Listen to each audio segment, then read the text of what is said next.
हाँ, so very good day to all of you. Welcome to doctor Nitin's academy. कैसे हैं सब लोग? बढ़िया हैं। चलो तो आगे बढ़ाते हैं हम लोग अपने कहानी को, जहाँ पर हम लोग लास्ट लेक्चर में पहुँचे थे। तो जैसा कि आप लोग अगर पिछले वीडियोस देखे होंगे हमारे, तो वहाँ आपने देखा होगा कि हमने साइंस का, क्लास 10th के साइंस का फर्स्ट चैप्टर शुरू किया था, जिसका नाम था केमिकल रिएक्शंस एंड इक्वेशंस। और उस चैप्टर की शुरुआत में हमने कुछ बेसिक चीज़ें पढ़ ली थी, जैसे कि केमिकल रिएक्शंस क्या होती हैं, कैसे डिफ़ाइन करते हैं, रिएक्टेंट प्रोडक्ट का मतलब क्या होता है ना, ये सब बेसिक्स पढ़ा था।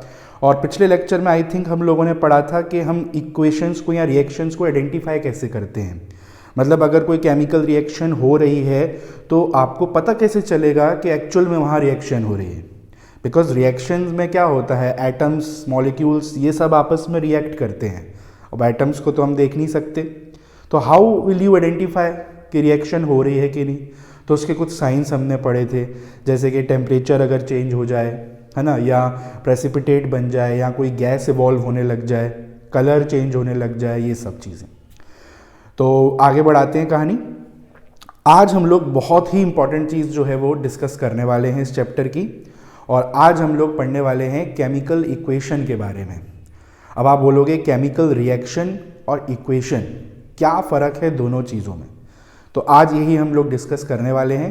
प्लस आज हम लोग शुरू कर देंगे बैलेंसिंग के बारे में पढ़ना, जो कि बहुत इंपॉर्टेंट है एग्ज़ाम के पॉइंट ऑफ व्यू से। क्वेश्चंस भी आते हैं काफ़ी सारे, और ये आपको आगे आने वाले जो भी क्लासेस हैं वहाँ पर भी बहुत बेनिफिट देगा। तो शुरू करते हैं, ठीक है। तो हेडिंग लगाएंगे आज की, क्या? Chemical equation. केमिकल इक्वेशन क्या मतलब होता है इस वर्ड का, केमिकल इक्वेशन का? देखो, केमिकल रिएक्शन क्या होती है ये तो आपको पता है, जहां पर कोई भी एक या एक से ज़्यादा सब्सटेंसेस आपस में रिएक्ट होके एक या एक से ज़्यादा नए सब्सटेंस बना रहे हो। रिएक्टेंट से प्रोडक्ट का conversion is called chemical reaction. अब ये तो हमें समझ में आ गया रिएक्शन होती क्या है और कैसे होती है, पर अगर मान लो आपको ये चीज़ लिख के बतानी हो तो कैसे बताओगे आप? कोई ऐसा तरीका होना चाहिए जिससे हम उसी चीज़ को किसी पेपर पे या कहीं पर भी टाइप करके या लिख करके बता सके कि भाई ये रिएक्टेंट है, ये प्रोडक्ट बन रहा है। तो उसी लिखने के तरीके को हम बोलते हैं इक्वेशन, ठीक है। क्या होती है chemical equation? It is a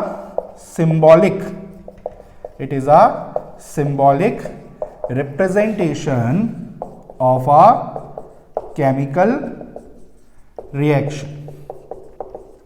क्या होती है ये? किसी भी केमिकल रिएक्शन का सिंबॉलिक रिप्रेजेंटेशन। सिंबॉलिक का मतलब जहां पर आप उनके सिंबल्स यूज करो।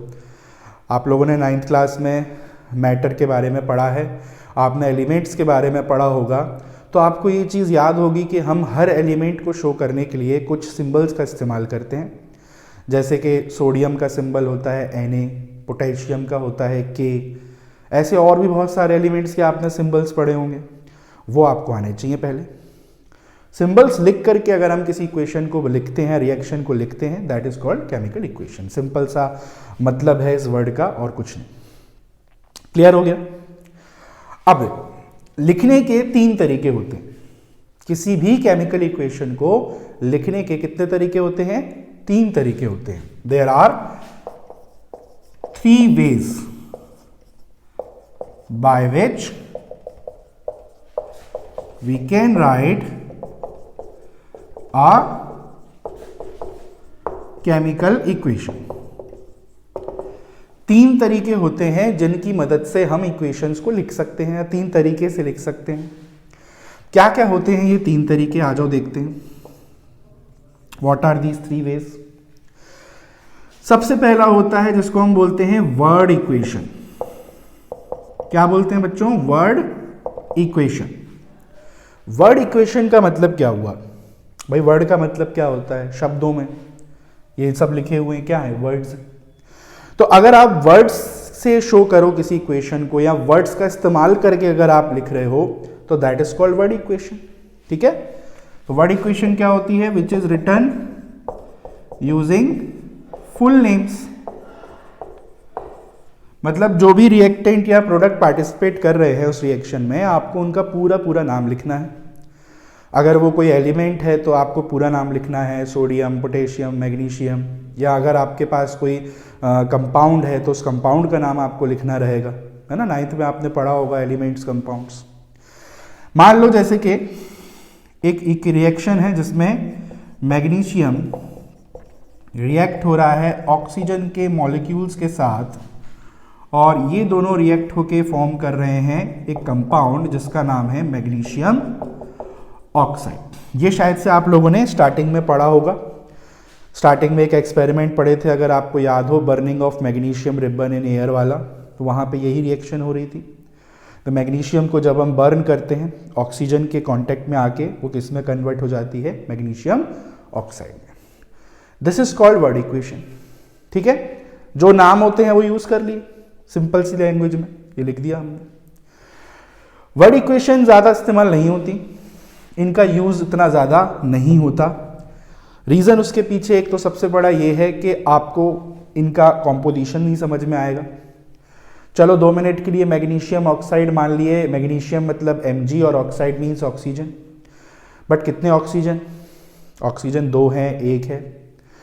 मैग्नीशियम कितने हैं? 1 है, 2 है। मतलब कहने का मतलब है, इससे आपको फॉर्मूला नहीं पता चल रहा कि एक्चुअल में किस किस एटम से मिलके वो चीज़ बनी है। ठीक है, तो इसलिए ये ज़्यादा इस्तेमाल नहीं होती। प्लस ये तो बहुत छोटी इक्वेशन है, बड़ी बड़ी इक्वेशंस आएंगी आपकी आगे क्लासेस में जाओगे जब आप, वहाँ कितना लिखते रहोगे आप।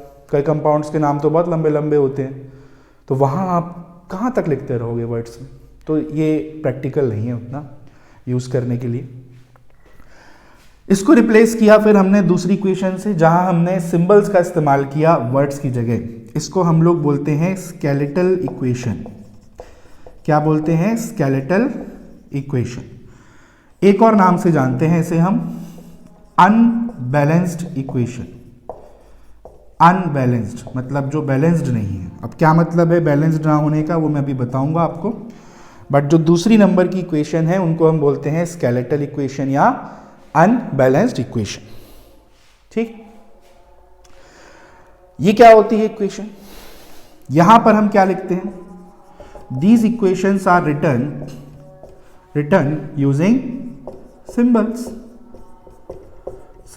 of elements या कंपाउंड्स।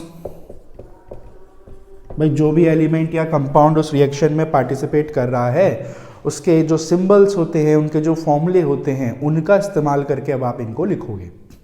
ठीक है, जैसे कि अगर ऊपर वाली ही रिएक्शन को देख लें हम 2 मिनट के लिए, तो मैग्नीशियम का सिंबल क्या होता है? मैग्नीशियम का सिंबल होता है Mg। अब ये आपको याद होने चाहिए सिंबल्स। 9th की ही साइंस 10th में आगे कंटिन्यू हो रही है। आप 10th की साइंस देखोगे, आगे 11th 12th में कंटिन्यू होगी, तो इसलिए हर क्लास इंपॉर्टेंट है, हर क्लास में पढ़ाई जाने वाली चीज़ें भी इंपॉर्टेंट हैं। तो ये होता है मैग्नीशियम का सिंबल Mg। अच्छा, ऑक्सीजन का सिंबल। अब देखो ऑक्सीजन का सिंबल क्या होता है? ऑक्सीजन का सिंबल वैसे तो O होता है, कैपिटल O, पर अगर आपने 9th में थोड़ा बहुत पढ़ा हो तो कुछ ऐसे भी सब्सटेंसेस होते हैं जो अकेले रहना पसंद नहीं करते।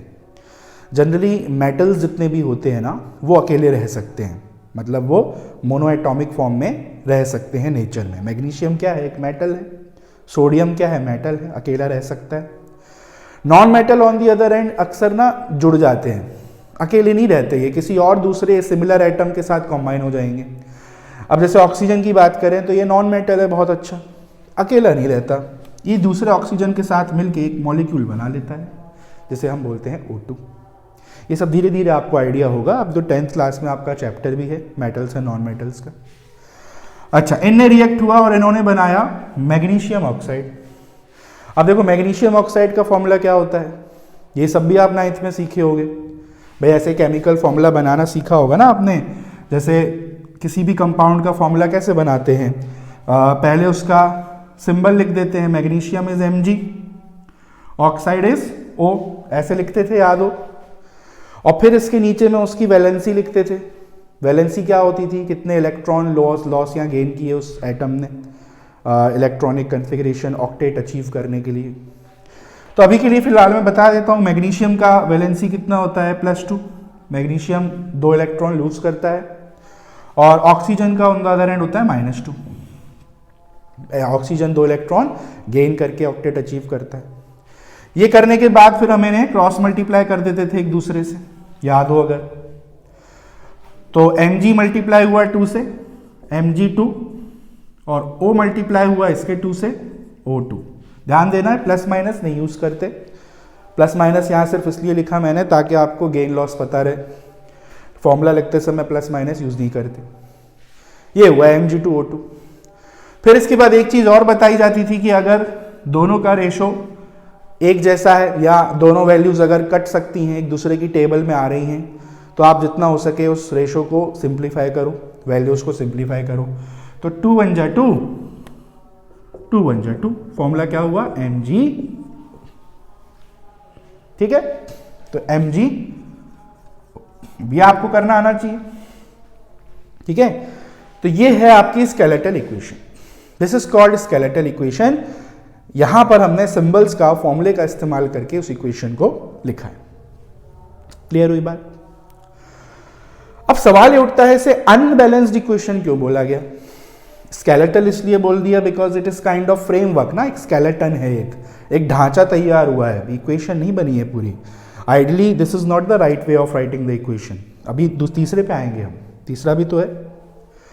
अनबैलेंस्ड क्यों बोलते हैं इसे? अगर आप ध्यान से देखो तो यहां पर आपको नंबर ऑफ एटम्स काउंट करो अलग, कितना एटम है मैग्नीशियम का? यहाँ 1 है भाई, आगे में देखो कुछ नहीं लिखा है, मतलब 1। ऑक्सीजन के कितने एटम है? देखो 2 है भाई, दोनों जुड़े हैं आपस में। अच्छा यहाँ देखो, यहाँ मैग्नीशियम का कितना एटम है? 1 ही है, यहाँ भी 1 है, बराबर है। पर ऑक्सीजन देखो आप, यहाँ ऑक्सीजन कितने हैं? 2, वहाँ ऑक्सीजन कितना है? 1। तो यानी कि ये इक्वेशन कैसी हुई? अनबैलेंस्ड। यहाँ बैलेंस नहीं है, यहाँ एटम्स अलग है, यहाँ नंबर ऑफ एटम्स अलग है, इसलिए इस इक्वेशन को हम अनबैलेंस्ड इक्वेशन बोलते हैं, ठीक है। अब इसका क्या सिग्निफिकेंस है, क्यों अनबैलेंस्ड सही नहीं होता, क्यों, हम अब तीसरे पे आएंगे, ये आपको अभी आइडिया होगा तीसरी वाली जब हम डिस्कस करेंगे वहां। तो ये भी ठीक है, आप लिख सकते हो, पर इतना बेनिफिशियल ये भी हमारे लिए उतनी नहीं है। तो क्या है इंपॉर्टेंट? थर्ड, इसको हम बोलते हैं balanced equation. Balanced equation, now this is important, और यही है जो 100% काम की है। और एग्जाम्स में आपको कोई भी क्वेश्चंस आए तो हमको हमेशा बैलेंस्ड इक्वेशंस ही लिखनी पड़ती हैं, इसी के बेसिस पे मार्क्स मिलते हैं। क्या होती है बैलेंस्ड इक्वेशन? अब देखो, होती तो स्केलेटल की तरह है, यहाँ भी सिंबल्स का इस्तेमाल करते हैं, ये भी ऐसी कैसी लिखी जाएगी। फर्क सिर्फ ये है कि देखो बैलेंस्ड का मतलब क्या होता है? बैलेंस्ड मतलब बराबर, दोनों तरफ इक्वल चीजें। जैसे वो वाला गेम होता है ना, सी सॉ वाला, जिसमें एक जगह कोई बैठ जाता है, दूसरी जगह कोई और आपका फ्रेंड बैठ जाता है, और फिर ऊपर नीचे चलता है ना खेल। तो दोनों तरफ अगर बराबर वजन के लोग बैठ जाएं तो क्या होगा? और कोई भी फोर्स ना लगाए मान लो, तो वो जो सी सॉ है वो एकदम बैलेंस्ड हो जाएगा ना, बराबर, एकदम स्ट्रेट लाइन, सीधा रहेगा एकदम। वैसे ही कुछ यहाँ भी बराबर करना है हमको, दोनों तरफ वजन बराबर, इक्वेशन बैलेंस्ड, ठीक है। तो बैलेंस्ड इक्वेशन क्या होती है? बैलेंस्ड इक्वेशन क्या होती है? इक्वेशन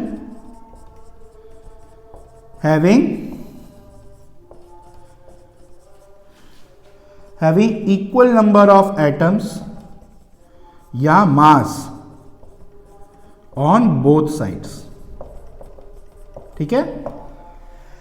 ऐसी इक्वेशन जिनमें दोनों तरफ, मतलब right hand side left hand side, दोनों तरफ इक्वेशन के बराबर नंबर ऑफ एटम्स हो या मास उनका बराबर हो। क्लियर है बात? ठीक है। अब इसको कैसे लिखते हैं और कैसे करते हैं बैलेंस इक्वेशन को? अब बैलेंसिंग के ऊपर अपन अलग से एक लेक्चर लेंगे, डिटेल्ड लेक्चर होगा अपना, ठीक है, तो वहाँ क्लियर हो जाएगा। बट यहाँ अगर देखते हैं, देखो बैलेंसिंग करते कैसे हैं पहले तो, और क्यों करते हैं, दोनों का कारण हम मतलब समझेंगे। ऐसी इक्वेशन जहाँ दोनों नंबर ऑफ एटम इक्वल हो, तरीका तो बहुत सिंपल है। जैसे मैं ऊपर वाली इक्वेशन फिर से लिख देता हूँ, Mg + O2 गिव्स Mg, ये इक्वेशन है। अब कुछ नहीं करना है, दोनों तरफ एटम्स बराबर होने चाहिए। अब देखो Mg का एक एटम है, Mg का एक एटम है, तो Mg को तो छेड़ना नहीं है आपको, पर O के यहाँ एटम कितने हैं? 2, और यहाँ O के एटम कितने हैं? 1। यानी कि हमको ऑक्सीजन के एटम्स को बराबर करना है। अब कैसे करेंगे बराबर? क्वांटिटी बढ़ा के, है ना भाई। देखो सिंपल सा तरीका होता है, बैलेंसिंग का कोई रूल नहीं है, कोई तरीका नहीं है, बस सीधे सीधे आपको पूरे इंटीजर्स मिले हुए हैं, 1 2 3 4 5 6, आपकी फुल फ्रीडम मिली है, आप किसी भी इंटीजर का इस्तेमाल करके कहीं भी मल्टीप्लाई करके, है ना, आप बैलेंस कर सकते हो। जैसे कि मान लो यहाँ O के कितने एटम है? 2, और मुझे यहाँ भी 2 लाने हैं, तो मुझे क्या करना रहेगा? यहाँ पे 2 का मल्टीप्लाई। क्या करा मैंने? 2 का मल्टीप्लाई। अब हो गए ऑक्सीजन के भी आइटम 2, ठीक है। अब सवाल क्या उठता है बेसिकली कि ये 2 का मल्टीप्लाई हमने यहीं पे क्यों किया? ये 2 का मल्टीप्लाई हमने यहां क्यों नहीं किया? भाई आप बोल सकते थे ना कि सर यहां क्यों 2 लगाया, यहां लगा दो, है ना भाई। ये हो गए 2। यहां इसलिए नहीं लगा सकते क्योंकि तो फॉर्मूला बदल गया। फिर मैग्नीशियम ऑक्साइड का ये फॉर्मूला होता है? नहीं होता। मैग्नीशियम ऑक्साइड क्या होता है फॉर्मूला? MgO। तो ऐसा नहीं करना है, ठीक है। नीचे में नहीं करना है मल्टीप्लाई, नहीं तो फॉर्मूला बदल जाएगा। तो कहाँ मल्टीप्लाई करेंगे? आगे में। अब आगे में कहाँ करेंगे? यहाँ तो नहीं कर सकते ना, ये तो पूरा एक कंपाउंड है, तो हमको मजबूरी में यहीं पे करना पड़ेगा। अब हो गए ऑक्सीजन के 2 एटम। भाई आगे में जो भी नंबर लगा होता है वो दोनों से मल्टीप्लाई होता है, तो ये हो गया। अब इससे प्रॉब्लम हुई, बट एक क्या हुई प्रॉब्लम? ऑक्सीजन को 2 करने के चक्कर में हमने मैग्नीशियम को भी 2 कर दिया। इसकी तो कोई गलती नहीं थी, वो बोला बेचारा हम तो एक में खुश थे, हमको क्यों 2 कर दिया? तो इसे करेक्ट करना पड़ेगा, और इसको करेक्ट करने का बहुत ही सिंपल तरीका है। जैसे यहां पर कमी थी, बढ़ाई एटम्स की कमी को पूरा किया, वैसे यहां भी कर सकते हैं। यहां 2 मैग्नीशियम है तो यहां भी 2 मैग्नीशियम कर दिया। अब आप चेक कर लो, देखो अब सब बैलेंस्ड है। मैग्नीशियम के भी 2 एटम्स हैं अब, और ऑक्सीजन के भी 2 एटम्स हैं। तो ऐसी इक्वेशंस को हम लोग क्या बोलते हैं? Balanced chemical equations. Equations in which there are equal number of atoms, या equation in which masses are same on the both side. अब अभी इस मास वाले चीज पे भी आ रहे हैं हम लोग, अभी एटम्स वाली चीज पे फोकस करना है आपको। एटम्स बराबर है कैसे, समझ में आ गया। अब हम मास की बात करने वाले हैं, तो पहले इतना आप लोग नोट कर लेंगे। इतनी चीजें जानना पहले आपके लिए ज़रूरी है कि क्या होती है केमिकल इक्वेशंस, और क्या क्या तरीके होते हैं इनको लिखने के, ठीक है। तो अब मैं इन दोनों को मिटा देता हूं, इन दोनों का तो कोई काम नहीं है, आप पॉज करके लिख लेना। लिख लिया होगा होपफुली आपने। चल ये मैं मिटा रहा हूं, अब इन दोनों का हमें कोई इस्तेमाल नहीं करना है। अब ऐसा नहीं है कि इनको लिख नहीं सकते, लिख सकते हैं, ऐसा नहीं है, पर ज़्यादा बेटर है टू राइट बैलेंस्ड इक्वेशन। अब समझने की कोशिश करते हैं कि इक्वेशन को बैलेंस करना क्यों है, हमें क्या नीड है। रीज़न है सिर्फ एक, वो ये है कि साइंस बेसिकली ना आपकी वर्क करती है कुछ रूल्स पे, कुछ लॉज पे, कुछ नियमों पे। वो नियम हमको तब तक फॉलो करने रहते हैं जब तक वो फॉलो हो सकते हो, जब तक उनको लगाने से कोई प्रॉब्लम ना हो, तब तक हम उन लॉज को, रूल्स को फॉलो करते हैं। 9th में आपने कुछ लॉज के बारे में पढ़ा होगा केमिस्ट्री में। एक बहुत इंपॉर्टेंट लॉ है जिसको हम बोलते हैं law of conservation of mass. कौन सी law? Law of conservation of mass. इस लॉ को फॉलो करने के लिए या इस लॉ को अप्लाई करने के लिए, ये लॉ ब्रेक ना हो जाए, इस चीज को ध्यान में रखने के लिए हमें इक्वेशन बैलेंस करनी पड़ रही है। जैसे अनबैलेंस्ड इक्वेशन क्या थी? Mg plus O2 gives MgO, यही थी, जिसको हमने बैलेंस करके ये कर दिया था। क्या होती है सबसे पहले तो लॉ ऑफ कंजर्वेशन ऑफ मास। देखो इसका स्टेटमेंट क्या होता था? मास can neither be created, mass can neither be created, mass create नहीं हो सकता, नॉर बी डिस्ट्रॉयड, ना ही क्या हो सकता है, डिस्ट्रॉयड हो सकता है, किसमें, in a chemical reaction, in a chemical reaction. अगर हम बात करें सीधे सिंपल वर्ड्स में तो ये होता है statement law of conservation of मास का, कि मास कभी भी क्रिएट नहीं हो सकता, ना ही डिस्ट्रॉय हो सकता है किसी केमिकल रिएक्शन। किसी भी रिएक्शन में मास को आप बना नहीं सकते अलग से, ऐसा नहीं कि कुछ और एक्स्ट्रा चीज बन गई या अलग से कोई चीज खत्म हो गई।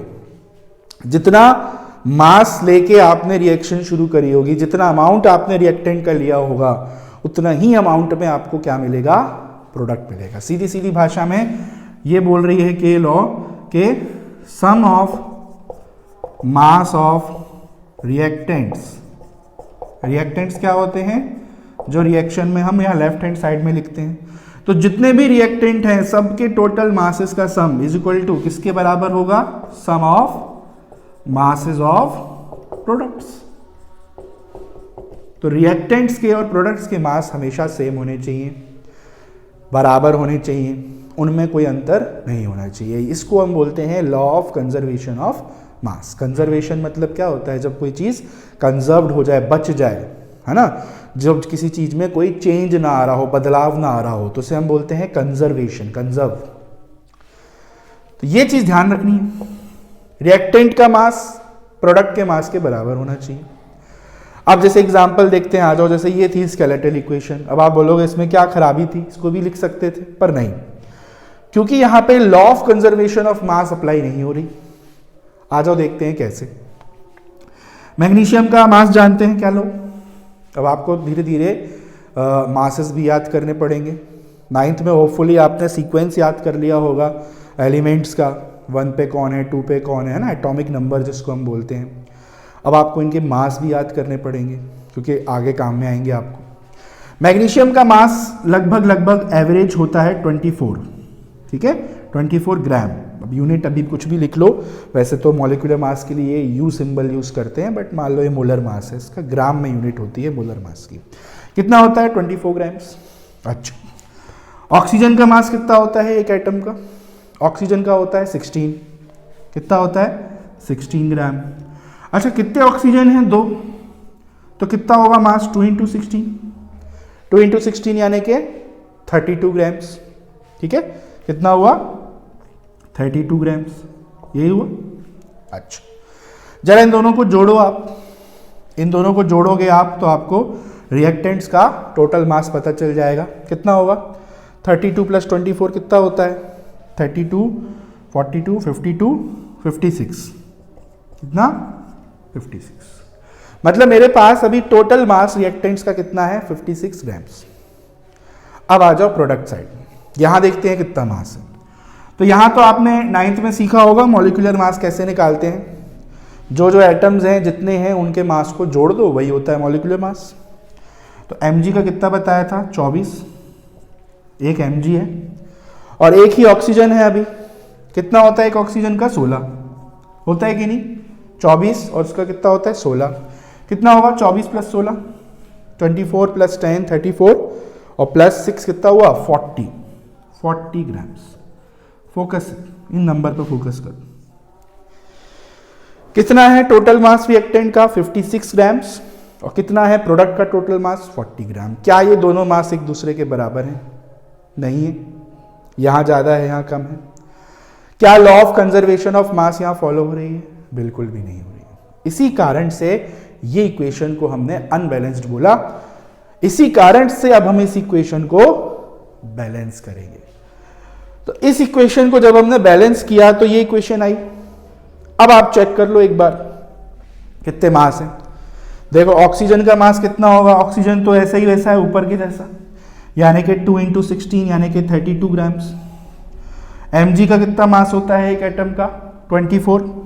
अब कितने mg हो गए, 2 हो गए, यानी कि 2 × 24 कितना होगा, 2 4 जा 8, 2 2 जा 4, 48 ग्राम हो गया अब हमारे पास मैग्नीशियम, और 32 ग्राम हो गया हमारे पास ऑक्सीजन। टोटल सम करेंगे इसका कितना होगा, 48 + 32 कितना होता है, 48, 58, 68, 78, 78 में 2 बढ़ा दिए, कितना हुआ 80 ग्राम्स, 80 ग्राम। अब मेरे पास नया मास जो आया है वो है 80 ग्राम। चलो प्रोडक्ट में चेक करते हैं यहाँ क्या कहानी है। तो देखो MgO का मास तो पहले ही निकाले थे आप, कितना आया था MgO का मास 40 आया था कि नहीं आया था, 40 आया था। अच्छा कितने MgO हो गए अब 2, जस्ट डबल हो गए, तो this will be also becomes double. कितना हुआ 2 4 जा 8, कितना आंसर आया 80 ग्राम। तो प्रोडक्ट का मास कितना आ रहा है टोटल 80 ग्राम्स, और जरा ध्यान से देखो रिएक्टेंट का भी कितना है 80 ग्राम्स। अब दोनों मासेस क्या हो गए हैं, बराबर हो गए हैं, और दोनों मास का बराबर होना मतलब कौन सी लॉ का फॉलो होना, conservation of mass. So that is why हम इक्वेशंस को बैलेंस करते हैं। और ये आपके एग्जाम में एक छोटा सा 2 मार्क्स का थ्योरी क्वेश्चन भी आता है कई बार कि what is the need of balancing a chemical equation, क्यों हमको इक्वेशन को बैलेंस करना चाहिए, क्यों करना पड़ता है, ये एग्जाम में कई बार पूछा जाता है। क्लियर हो गई बात। तो ये थी आपकी 3 टाइप की केमिकल इक्वेशंस। कौन कौन सी, पहली थी आपकी वर्ड इक्वेशन, दूसरी थी आपकी स्केलेटल या अनबैलेंस्ड इक्वेशन, और तीसरी जो आप देख रहे हैं इसको हमने बोला था बैलेंस्ड केमिकल इक्वेशन। ठीक है, चलो नोट कर लेंगे इसको आप पॉज करके नोट कर सकते हैं चाहें तो। कर लिया, चलो आगे बढ़ाएं कहानी। तो भाई ये तो हमने देख लिया कि इक्वेशन होती क्या है और क्या क्या टाइप्स की होती हैं, बेसिक आइडिया हमने इन सबका ले लिया, और क्यों बैलेंस करते हैं इक्वेशंस को ये भी हमने समझ लिया। ठीक है, चलो अब कहानी आगे बढ़ाते हैं। अच्छा, हमने क्या बोला था, इक्वेशंस क्या होती हैं, symbolic representation of a chemical reaction, किसी भी रिएक्शन को लिखने का एक तरीका। इक्वेशंस में हम सिर्फ सिंबल्स, एलिमेंट्स के फॉर्मूले, कंपाउंड्स के फॉर्मूले ही यूज़ नहीं करते, कुछ और भी ऐसे डेटा होते हैं या कुछ और भी ऐसी चीज़ें होती हैं जो इक्वेशंस को और भी ज़्यादा इंफॉर्मेटिव बना सकती हैं। तो क्या है वो तरीके, उनके बारे में थोड़ा सा और देख लेते हैं। मेकिंग केमिकल इक्वेशंस मोर इंफॉर्मेटिव, मतलब और ज़्यादा इंफॉर्मेटिव हम कैसे बना सकते हैं इक्वेशन को, कि हमको सिर्फ सिंबल्स के या एलिमेंट्स के फॉर्मूले ना पता करके हमको उनके और भी बहुत चीज़ें पता चल जाएं। क्या तरीका है इसका? तो एक केमिकल इक्वेशन में ना हम और भी चीज़ें लिख सकते हैं। क्या क्या? नंबर 1, जैसे कि एक केमिकल इक्वेशन में हम फिजिकल स्टेट्स भी मेंशन कर सकते हैं। फिजिकल स्टेट्स का मतलब क्या होता है? सॉलिड, लिक्विड या गैस। भाई आपने जो भी सब्सटेंस लिया होगा वो किसी ना किसी फिजिकल स्टेट में तो होगा। हर सब्सटेंस रूम टेम्परेचर पे कोई ना कोई स्टेट फॉलो करता है। कई सब्सटेंस सॉलिड होते हैं, जैसे आयरन सॉलिड होता है रूम टेम्परेचर पे, वाटर लिक्विड होता है, वहीं पे ऑक्सीजन गैस होती है। तो अगर हम इन चीज़ों का भी लिखना शुरू कर दें इक्वेशन में तो और इन्फॉर्मेटिव नहीं हो जाएगी इक्वेशन, है ना? अब देखो कैसे लिखते हैं इनको, क्या तरीका है इसका। जैसे मैं पहले एक इक्वेशन लिख देता हूं। इक्वेशन है Na, सोडियम किससे रिएक्ट हो रहा है? H2O से, वाटर से। ये दोनों ने रिएक्ट हुआ और ये यहां पे बना लिया इन्होंने NaOH। NaOH का नाम क्या होता है? सोडियम, और OH आपने 9th में याद रखो, आपको पॉली एटॉमिक आयंस पढ़े होंगे। OH ion, OH minus ion क्या होता है? Hydroxide ion. तो सोडियम हाइड्रोक्साइड, ठीक है, यह नाम लिख देता हूं अभी फिलहाल। वैसे धीरे धीरे आपको सब याद हो जाएंगे रिएक्शंस लिखते लिखते सबके नाम। ये है सोडियम हाइड्रोक्साइड। और क्या निकलता है? हाइड्रोजन, और साथ ही साथ यहां हाइड्रोजन रिलीज होती है बाहर। हाइड्रोजन इज अ गैस, सब जानते होंगे आप लोग। ये है एक केमिकल इक्वेशन, आप देख सकते हो। आई थिंक ये ऑलरेडी बैलेंस्ड भी है शायद से। एक सोडियम, एक सोडियम, बैलेंस्ड है।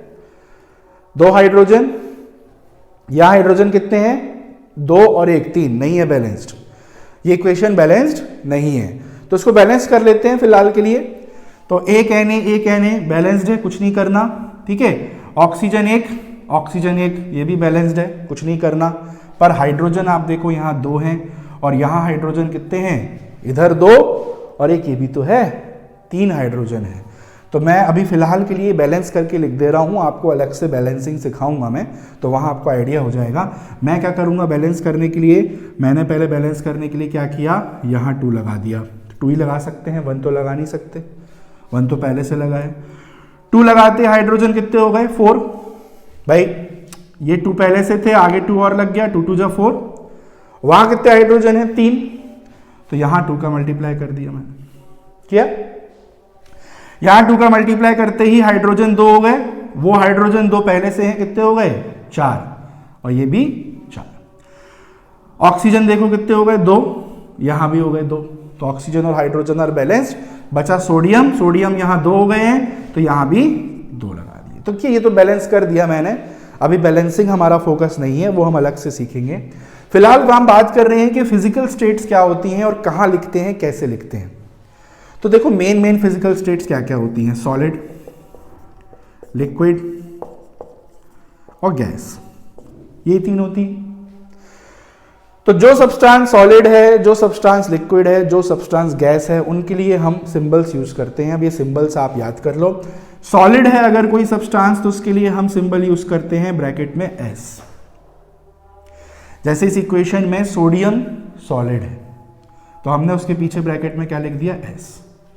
अब आप बोलोगे ये कैसे पता चला कि सोडियम सॉलिड है, तो ये आपको धीरे धीरे आगे समझ में आएगा जब आप मेटल्स वाले चैप्टर पे आओगे। Metals are generally solid, metals जितने भी होते हैं, एक आध 2 को छोड़ के बाकी सब मेटल सॉलिड होते हैं। तो Na के पीछे S लगा दिया क्योंकि Na मेटल है। लिक्विड के लिए we use L symbol, L for liquid. Water सब जानते हैं लिक्विड होता है मेनली।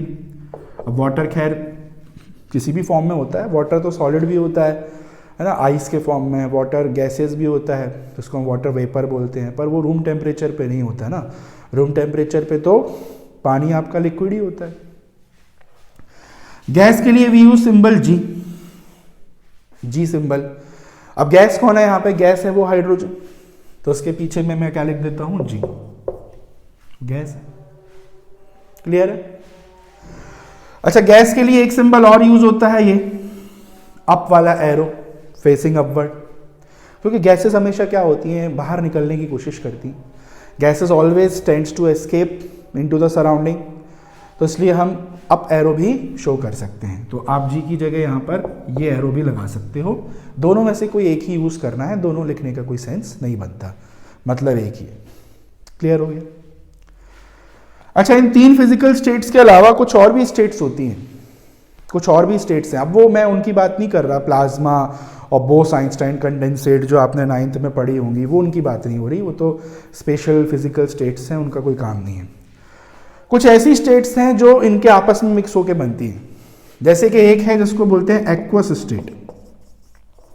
एक्वस मतलब क्या होता है, वाटर के साथ जब भी हम किसी चीज को पानी में मिलाते हैं तो उसकी स्टेट एक्वस हो जाती है। जैसे शुगर की स्टेट क्या होती है, सॉलिड, पर जब उसी शक्कर को आपने पानी में मिला दिया तो अब उस स्टेट को हम एक्वस बोलेंगे। ध्यान देने, एक्वस बोलेंगे। जैसे यहां देखो, वाटर क्या है, लिक्विड, क्या मिलाया उसमें हमने, सोडियम, और सोडियम वाटर में जाके डिसॉल्व हो जाएगा, क्या बनेगा इससे, NaOH। तो NaOH की फिजिकल स्टेट क्या लिखोगे अब आप, सॉलिड तो लिख नहीं सकते क्योंकि सोडियम तो डिसॉल्व हो गया पानी में, और लिक्विड भी नहीं लिख सकते। तो लिक्विड तो हम सिर्फ प्योर लिक्विड्स के लिए लिखते हैं भाई। अब इसमें सिर्फ पानी थोड़ी ना है, अब इसमें पानी के साथ सोडियम भी है, लिक्विड नहीं लिख सकते, तो हम क्या लिखते हैं, एक्वस। एक्वस के लिए वी यूज सिंबल AQ। तो यहां मैं लिख देता हूं AQ, खत्म। AQ मतलब एक्वस। क्लियर हो गया। There is one more physical state. एक स्पेशल टाइप के केमिकल्स होते हैं जिनके बारे में मैंने लास्ट लेक्चर में ही बताया है। They are called precipitate. Precipitate are insoluble solid substances. Insoluble झाग जैसे होते हैं जो बनने के बाद वहीं पड़े रहते हैं, डिसॉल्व नहीं होते। कैसे होते हैं, ये भी सॉलिड ही होते हैं। तो प्रेसिपिटेट के लिए भी वी कैन यूज सॉलिड, पर अब चूंकि इसके लिए भी सॉलिड है और सॉलिड के लिए भी सॉलिड है तो कई बार कंफ्यूजन होता है। तो ऐसे में प्रेसिपिटेट के लिए कई बार हम डाउन एरो यूज करते हैं। डाउन एरो का मतलब क्या होता है, देखो प्रेसिपिटेट डिसॉल्व तो होते नहीं है मिक्सचर में, इनसॉल्युबल होते हैं, पड़े रहते हैं, धीरे धीरे कुछ समय बाद नीचे आके बॉटम में वो सेटल डाउन हो जाते हैं, बिकॉज है तो सॉलिड ही। सॉलिड्स का मास थोड़ा ज़्यादा होता है तो ग्रेविटी के कंपैरिजन में उनकी डेंसिटी ज़्यादा रहती है, नीचे आ जाएंगे, इसलिए डाउन एरो का यूज़ करते हैं।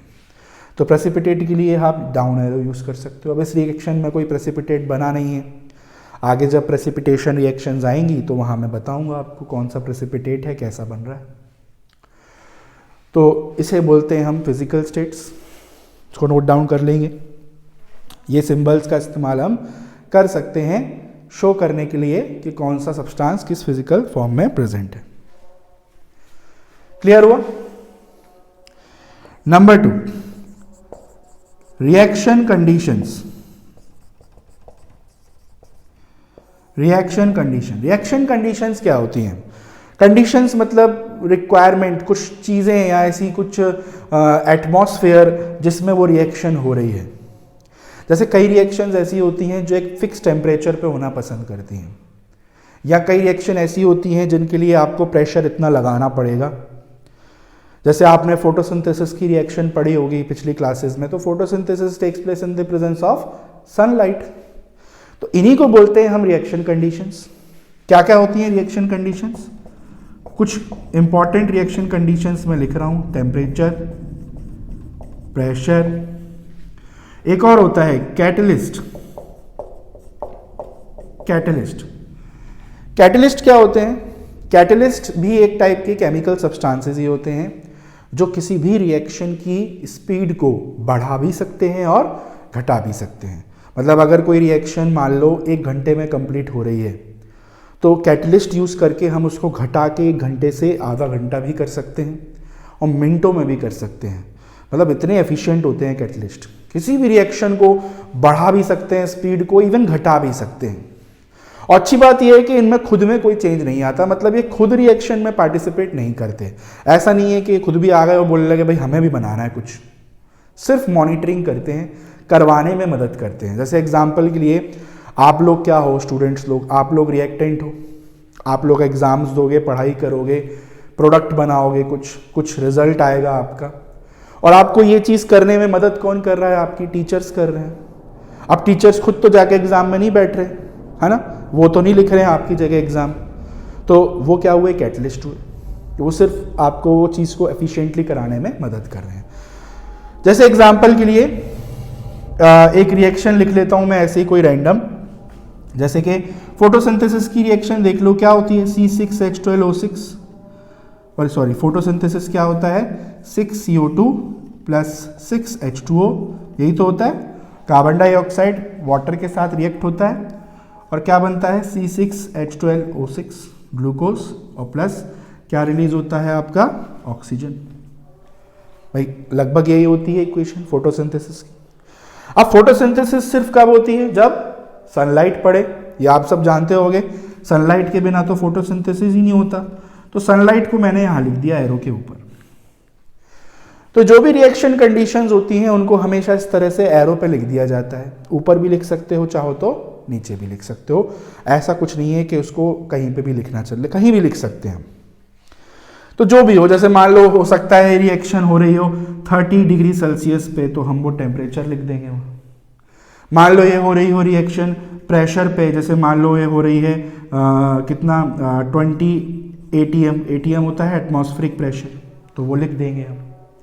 या मान लो ये रिएक्शन किसी कैटलिस्ट की प्रेजेंस में हो रही हो, जैसे मान लो ये रिएक्शन हो सकता है निकल के या प्लैटिनम की प्रेजेंस में हो रही हो, तो उनका नाम लिख देते हैं, वगैरह वगैरह। तो कहने का मतलब है जो भी रिएक्शन हो, जो भी उसमें रिक्वायरमेंट हो, उनको हम लिखना चाहिए, हमको कंपलसरी है वो। एक बार के लिए ये सब लिखना इतना कंपलसरी नहीं है। इक्वेशंस में सॉलिड लिक्विड गैस लिखना कंपल्शन नहीं है, बिना लिखे भी आपको मार्क्स मिल सकते हैं, पर ये लिखना बहुत ज़रूरी होता है क्योंकि ये तो उनकी कंडीशन है, शर्त है, ये तो बिना इनके करेंगे ही नहीं वो रिएक्शन, ये चीज़। तो ये होती हैं हमारी क्या, रिएक्शन की कंडीशंस। एक और तीसरी सी चीज है छोटी सी, और वो है इवोल्यूशन या एब्जॉर्प्शन ऑफ एनर्जी या हीट। कई ऐसी भी रिएक्शंस होती हैं जिनमें certain amount of heat release होती है, या ऐसी भी रिएक्शंस हैं जिनमें certain amount of heat absorb होती है। तो ऐसी इक्वेशंस में, ऐसी रिएक्शंस में हम लोग वो चीज़ भी लिखना पड़ता है कई बार कि कितनी हीट रिलीज हुई, कितनी हीट एब्जॉर्ब हुई और कहाँ हो रही है, कहाँ किस तरफ उसको लिखना रहता है। जैसे एग्जाम्पल के लिए मैं एक रिएक्शन लेता हूँ कोल की बर्निंग की। कोल क्या होता है, कार्बन। बर्न करोगे तो O2 के साथ रिएक्ट होगा, क्या एमिट करेगा, CO2। बर्निंग ऑफ कोल की इक्वेशन है, कोयला जलता है जब, तो ये होता है। अब आप खुद वर्ड पे जाओ, कोयला जल रहा है, जलना मतलब आग लगना, और आग लगने का मतलब क्या निकलेगी, हीट निकलेगी। इस इक्वेशन में, इस रिएक्शन में हीट क्या हो रही है, रिलीज हो रही है। हीट क्या होती है, एक फॉर्म ऑफ एनर्जी। तो जो भी हीट रिलीज हो रही है उसको हमको लिखना पड़ता है।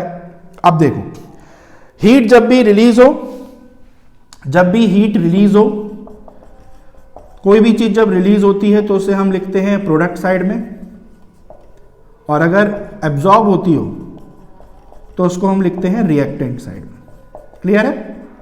या एरो पे भी लिख सकते हैं। अगर किसी रिएक्शन में हीट रिलीज हो रही है, बाहर निकल रही है, तो उसको आप प्रोडक्ट साइड में लिख सकते हो। जैसे मैंने यहां पे प्लस हीट लिख दिया। अब ये जितनी भी हीट हो, जितनी भी अमाउंट में हो, वो लिख देते हैं हम। अब ये सब आपको अभी इतना 10th में टेंशन नहीं लेनी इसकी, आगे क्लासेस में आपको हीट का अमाउंट लिखना पड़ेगा, वहां काम आएगा। यहां आप सिर्फ हीट लिख के छोड़ सकते हो बस। और अगर एब्जॉर्ब हो रही होती तो यहां लिख देते रिएक्टेंट साइड में, या कई बार एरो पे लिख देते हैं इस तरह से, या कई बार हीट के लिए ये वाला सिंबल यूज कर लेते हैं, डेल्टा बोलते हैं इसको। तो कहने का मतलब है हीट का एवोल्यूशन या हीट का एब्जॉर्प्शन जो भी हो रहा है वो भी हम मेंशन कर सकते हैं किसी भी केमिकल इक्वेशन। तो ये होती हैं कुछ रिएक्शन की कंडीशंस, ये होती हैं कुछ ऐसी चीजें जिनसे हम हमारी इक्वेशन को और भी ज़्यादा इंफॉर्मेटिव बना सकते हैं। तो इतना आपको थोड़ा सा और ध्यान रखना है। तो इसी के साथ इक्वेशंस स्टार्ट कर दिया हमने पढ़ना। बेसिक्स पढ़ लिए आज हमने केमिकल इक्वेशन के, इनके टाइप्स पढ़ लिए, क्यों बैलेंस करते हैं वो लॉ के बारे में पढ़ा, और क्या क्या तरीक़ों से हम इन्हें और इन्फॉर्मेटिव बना सकते हैं ये हमने पढ़ा। नेक्स्ट लेक्चर जो अपना होगा उसमें हम लोग स्टार्ट करेंगे बैलेंसिंग, कि कैसे इक्वेशन को बैलेंस करते हैं, क्या उसके तरीके हैं। एक बुक में आपके मेथड है बैलेंसिंग का, वो थोड़ा सा देखेंगे। और इसके अलावा एक क्वेश्चंस की प्रैक्टिस करेंगे अपन बहुत सारी, ताकि आपको बैलेंसिंग पे थोड़ा सा प्रैक्टिस आ जाए। ठीक है, तो आज के लिए इतना ही। इसको आप नोट करना चाहें तो नोट कर सकते हैं। फिर हम आपसे अगले लेक्चर में मिलेंगे नए टॉपिक के साथ, नई चीज़ों के साथ। ठीक है, चलिए।